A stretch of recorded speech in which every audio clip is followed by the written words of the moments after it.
Hello दोस्तों, हम हैं इंदु प्रजापति। स्वागत करता है मीरावती गीत लोग चैनल पे। आप सबका स्वागत करता है और इतना स्वागत करता है कितना बताए कितना करता है। तो आप सब ज़्यादा से ज़्यादा सपोर्ट शेयर सब्सक्राइब करिए कर चैनल।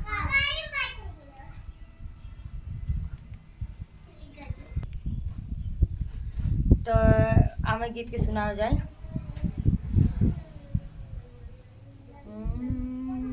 तो कैसे गीत भाई, एक है पत्नी अपने पति के बारे में कहा था। पलंग पलंग पर पियवा लौटई हम ता जानी मोर हो। पलंग पलंग पर पियवा लौटई हम ता जानी मोर राम, हम ता जानी मोर। दौड़ा दौड़ा ये सासू जी पकड़ ले बानी चोर। दौड़ा दौड़ा सासू जी पकड़ ले बानी चोर।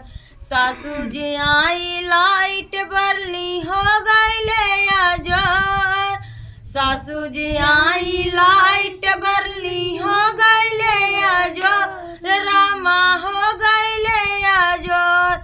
इज्जत लिहलू ये बहुअर ता बेटा हमें मोर। इज्जत लिहलू ये बहुअर ता बेटा हमें मोर। पलंग पलंग पर पियवा लौटई हम तो जानी मोर। पलंग पलंग पर पियवा लौटई हम तो जानी मोर। रामा हम तो जानी मोर। दौड़ा दौड़ा ये नाना दो पकड़ ले बानी चोर। दौड़ा दौड़ा ये ननदो जी पकड़ ले बानी चोर। नंद जे आई लाइट बरली हो गईले अजोर। नंद जे आई लाइट बरली हो गईले अजोर। रामा हो गईले अजोर।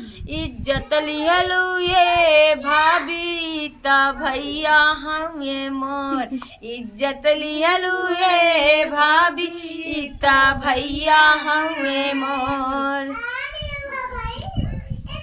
बहुत ही अच्छा लगा गीत। और ज़्यादा से ज़्यादा आप सभी सपोर्ट शेयर सब्सक्राइब करिए। यस गाइन ना यार अब धीरे धीरे सीख ले ना गावे। सिखावत आई, सिखा